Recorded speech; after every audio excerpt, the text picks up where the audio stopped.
Coffee House on Lower Main in Princeton, Hancock's Neighborhood Market on Commerce Street, and Katie's delicious homemade goodness and Perry's Floors and more.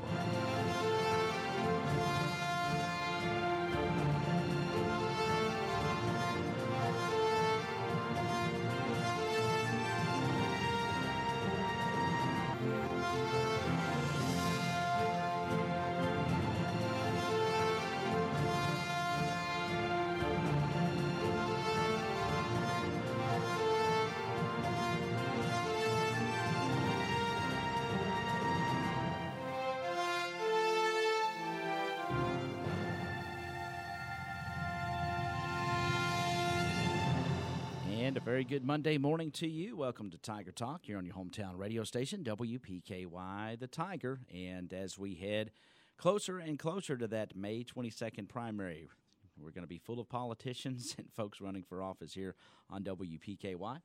And we've got a full slate all this week, and we'll be telling you more about that. Have the pleasure of welcoming into the WPKY studios this morning Joe Don Doom. And Joe Don is Democratic candidate for jailer here in Caldwell County. Good morning, sir. Good morning. How are you?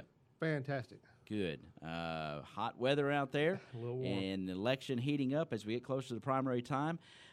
Before we get started, I just do want to remind everybody, this is just a way for you to meet these candidates. They introduce themselves, tell you a little bit about themselves and why they're running. This is not a question and answer session. This is not a forum. It's just a way for them. We've presented them an opportunity with some airtime here just to tell them about themselves. And we've got three today. Joe Don Doom is our first one. He's a Democratic candidate for jailer. Then we've got Jeff Boone. He's a Republican candidate for magistrate in District 2. He'll be here after Joe Don. And then William Carrington, the third, will be here. He is a Democratic candidate for judge executive here in Caldwell County as well. So that we've got three lined up today, and I will give the floor now to Mr. Joe Don Doom. Go ahead, sir. All right. Well, as you said, my name is Joe Don Doom. I currently live in Fredonia. Not necessarily born and raised in this area. My dad was born and raised Fredonia. Mom's from Livingston County, so I do have some good deep roots in this area. I love living here. This is my chosen home, so I've just jump right in, I guess, to the reasons why I'm running. I've been in public service for a long time. I worked 12 years at the Western Kentucky Correctional Complex out there, what a lot of people call or is known as the prison farm. I was a supervisor for about half the time I worked there. So I have plenty of experience in this field of work. I don't want to sit here and go on about things that was brought up with the other candidate, but there was a mention of the different skill set between being a patrol officer, deputy sheriff, and absolutely not taking away from anything that they do, because I have a high level of respect for those men. A lot of them are good friends of mine, but I don't and will not have that learning curve. I've done this for a total of 13 years between the prison farm, and I worked here at our jail for about 15 months on a part-time basis, about 3 or 4 days a week. So I feel that's a big asset, a big plus for me, is I'm not going to have to learn how to do some of that stuff, And I'm not saying I know everything there is to know about being a jailer, because I don't. There's going to be some learning to be done for any of us, for anybody that's running for any of these offices, short of the ones that are already in there. And if any of them want to sit in here and tell anybody that they know all of it, they're doing a disservice to the community, because none of us know all of it. I also want to throw out a little bit of a disclaimer about there's going to be some things that I'm going to speak to about the way things are or may still be being done at the jail. Now, those were, to my knowledge, and to the way they were being done when I worked there. Now, I'm not saying things haven't changed, so I don't want people to say, well, this has changed and that has changed, and he sat there and said this. So, to my knowledge, the last time I was there, when I still worked at the jail, which was a little over a year ago when I left my employment there, some of the things I will speak of, that's how they were being done when I worked there. I've had people ask, why do you even want to be the jailer? Why would you want to do that job? Why would you want to? And this is words posed to me. These are not my words. Why would you want to deal with the scourge of society, the lowest people around? And my best answer to that is, I tend to see the good in people. I'm an optimist. I feel like, I can help people with whether it be through my life experiences or just, counseling with somebody at times. Like I said, most of my adult life I have spent in adult corrections. I've dealt with male and female offenders, and I really it's something that I enjoy doing. I've always enjoyed it. I have a great passion for this line of work. I've been fortunate that all of my adult life I've been able to do at one time or another the two things that I love, and those are working in corrections and driving a truck. And I've at some point or another done one or the other or both my entire adult life. So that's the real why. That's, I love it. I enjoy doing it. I know I'm good at it. I've seen impacts that I've had, meet guys that were under my direction when I worked at the prison, and you meet them on the street and they walk up and they shake your hand and they say, man, I really appreciate the fact that you treated me like I was a human being. You didn't treat me like I was a number or anything like that. And that sort of leads into one of the things I want to address about something that, again, this is what I observed when I worked at the jail. If you treat people like animals, they're going to act that way. Now, by that I mean, maybe the front areas of the jail where people see when people walk in are kept fairly clean, but the areas, what we would call in the back, in the housing areas, were, at the time that I worked there, were very much not kept very clean. There was trash on the floors almost all the time, and with just a little bit of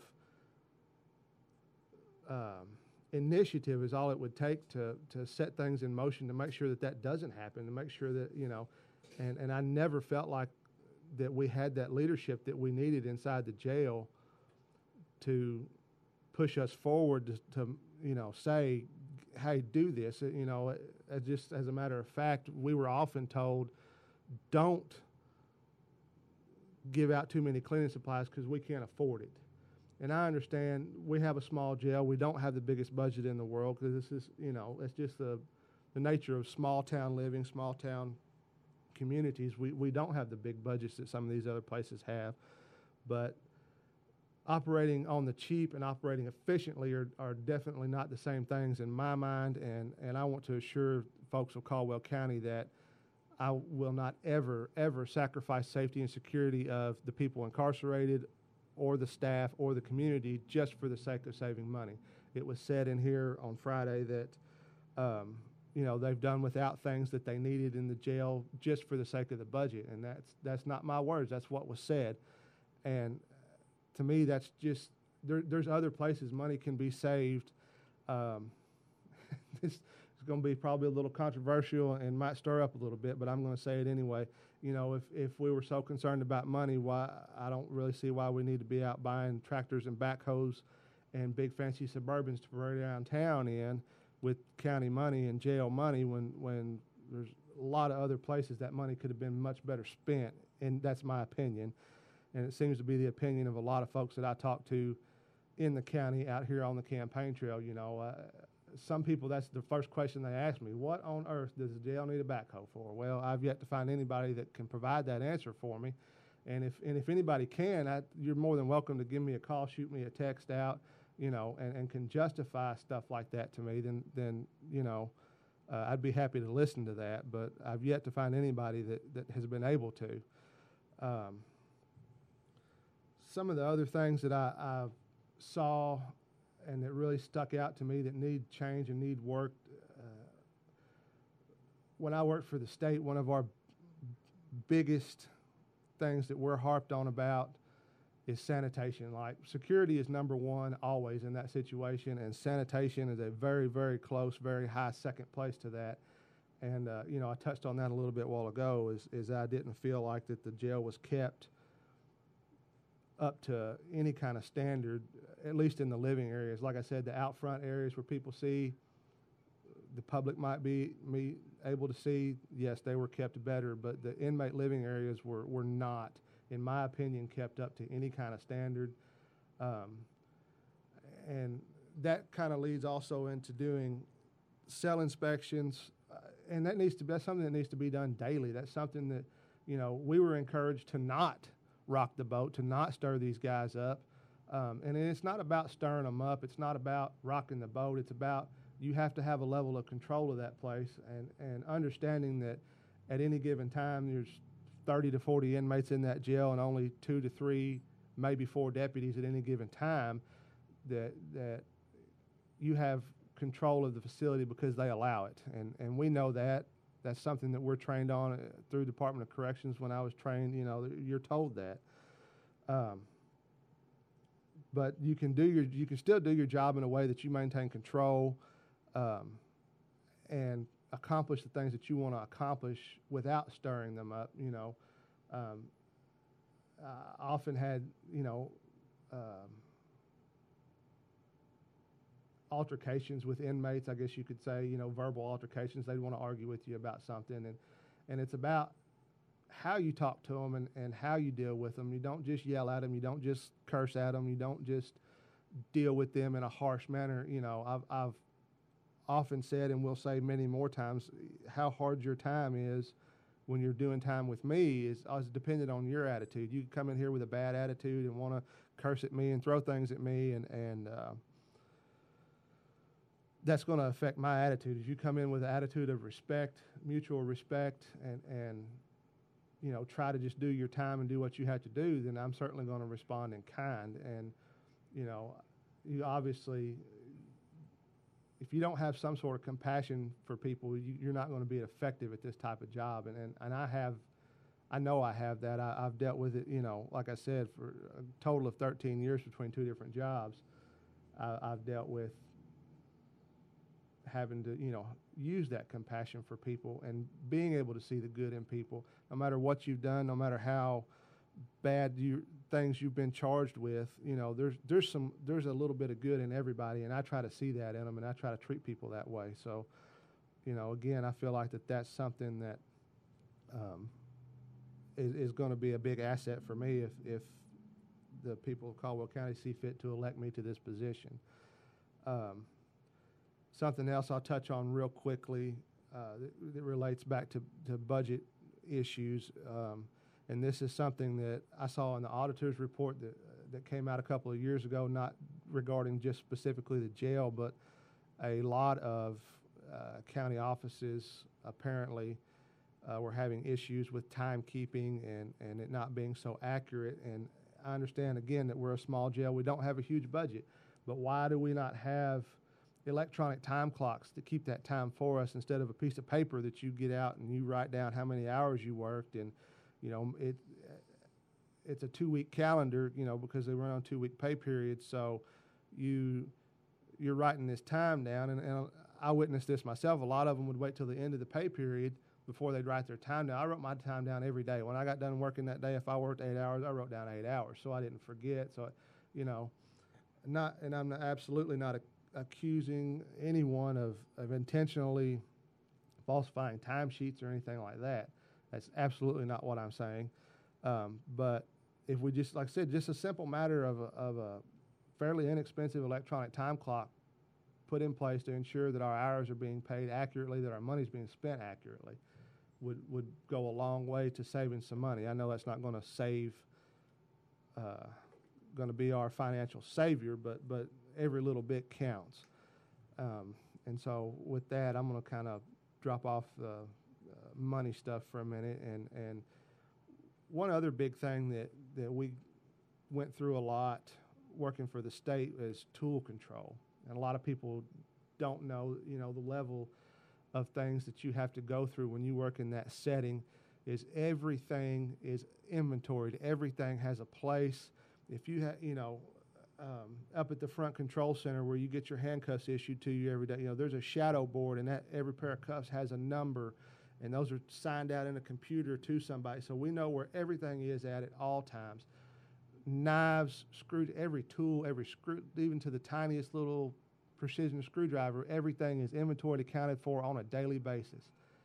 And that's something that's very important to me because that's something that was drilled into my head for 12 years is that we have to have tool control. And that was one thing that I want to change, if it hasn't already been changed, that I did not see inside the jail. Understanding that when you provide your own meals like we do at this jail, the trustees that are allowed to cook, they're going to have access to knives. They're going to have access to things that may be dangerous to the deputies, but you don't have to allow them to simply be walking around in the kitchen with a knife in their hand either. There's solutions for that. You can attach cables to those handles on those knives and attach them to the table. If you're sitting in the office not paying attention to what that inmate's doing and they've got bad things on their brain, they come in there and stab everybody in that control center before you even know what's going on, and now you've got a big-time situation on your hands. So tool control is very, very important. I mean, there was no inventory of any kind of tools at any time. There was just drawers full of screwdrivers and pliers and plenty of things that could be used to harm another inmate, harm a staff member, used as an escape tool, And so those are things that I've seen that need to be changed. And that's what I want to work on, It seems to me very much so that the budget has been ran fairly well. So like I said, I don't want to keep going back to that. But I do feel there is a difference between being cheap and being efficient. And I'm not going to ever sacrifice that just for the sake of money. We have safety issues that we have to address. And so that's, definitely something that has to be looked at. So, you want to take a break and then we'll come back here in a second? That's fine. So we're going to take a break here on Tiger Talk, and Joe Don Doom is our guest this morning. He's a candidate for jailer, Democratic candidate for jailer here in Caldwell County, and he'll be here a few more minutes, and we'll be back on Tiger Talk on your hometown radio station, WPKY.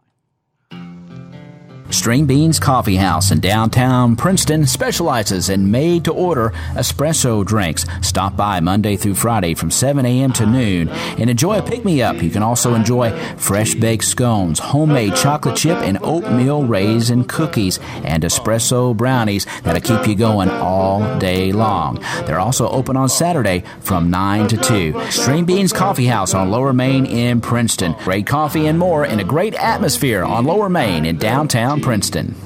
And we're back on Tiger Talk at 8:22 with Joe Don Doom, Democratic candidate for jailer in Caldwell County. May 22nd primary coming up.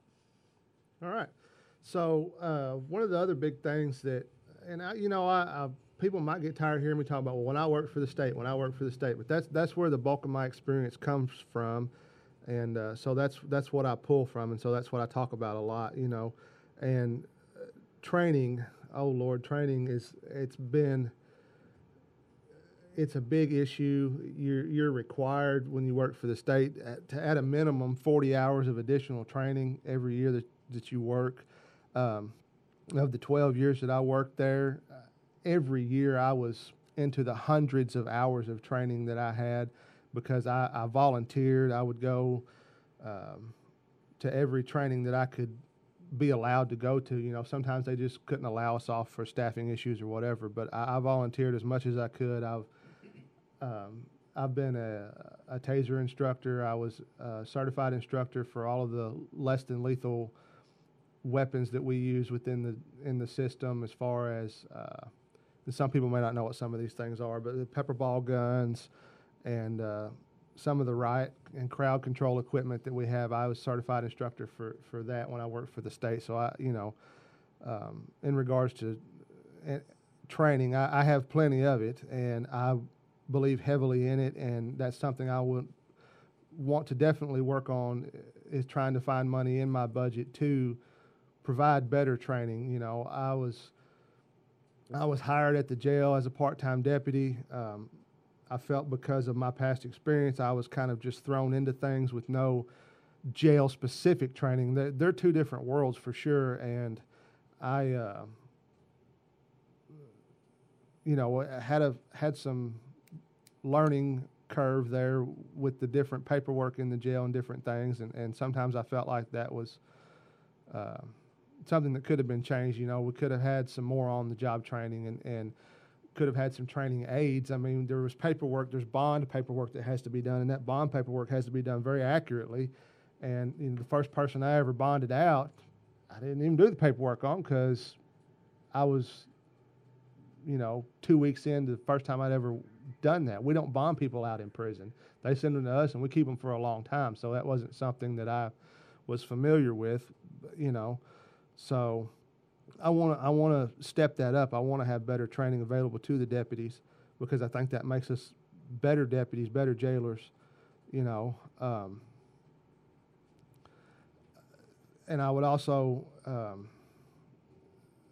policy and procedure is something else that I really believe heavily in.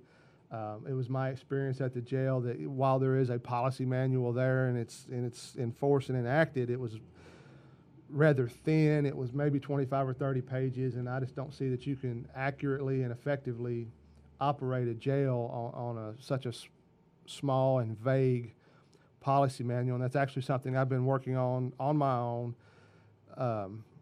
with the anticipation of very hopefully being elected. And, I can enact some of those, some more policies, some better things, better ways to do things, more efficient, more streamlined way to do things, and get some things done electronically that can be done electronically and get rid of some paper. That's always a big cost to any government is paper usage or any entity really. One other thing I want to get on real quick, when we talk about, there was talk about programs and those programs are great. The faith-based programs, we dealt with those a lot in the prison system, so I believe heavily in those things and will continue those things. The GED program seems to be going well, and that's something for the jailer to be praised for getting that started. Some other things that I would like to change, it seems to be, at least when I worked there was no real schedule for the inmates to follow. They kind of slept all day and stayed up all night, and that made it difficult to get things done during the day because you go in there trying to talk to them and they're asleep and they don't want to be bothered or this or that, and you need to get things done, and I think that's something that needs to be handled, needs to be dealt with is we need to have a schedule, not just leave the TVs on all night and let them do whatever they want to do all night. It's going to give them a way in to better reintegrate themselves back into the real world when they get out of jail, versus, well, I've been in jail for 6 months and I stayed up all night and slept all day, and so when I get out, that's what I want to continue to do, and so I want to work on that, and I think we're getting close on time here, so I want to thank you, Ty, for inviting me in. I know there's a lot going on with all these, so many different candidates, and it's greatly appreciated to have this airtime. And the only other thing I really want to touch on real quick is that, and this is important to me, it may not necessarily mean anything to anybody else, but absolutely 100% of this campaign has been paid for out of my pocket. I'm not beholden to anyone. I don't owe anybody any favors. Every bit of this has come out of my pocket. I've not asked for any donations. I'm not saying I wouldn't accept them, but I've prided myself that I have paid for every bit of this out of my own pocket. All the radio ads, the newspaper ads, advertising I've paid for on Facebook, it's all 100% been out of my pocket. And I thank the citizens of Caldwell County. I've been out on the campaign trail, met some fantastic people, and win or lose, this is definitely something I will never forget. And I would just really, really appreciate it if y'all come out on May 22nd and vote for me. This is a great county, fantastic group of people in this county, and I would cherish the opportunity to serve y'all. All righty, sir. And certainly appreciate you coming in here today. Sir. And May 22nd primary coming up. Yes, sir. So know you've got some more work to do. Absolutely. And certainly appreciate your time. That's Joe Don Doom. You are a Democratic candidate for jailer here in Caldwell County. So Yes, sir. thank you so much for coming and sharing your thoughts with our listening audience, and best of luck to you, sir. All right, thank you. All right, that is going to wrap up this section of Tiger Talk at 8:28. That was Joe Don Doom, Democratic candidate for jailer here in Caldwell County. Be sure you stick around because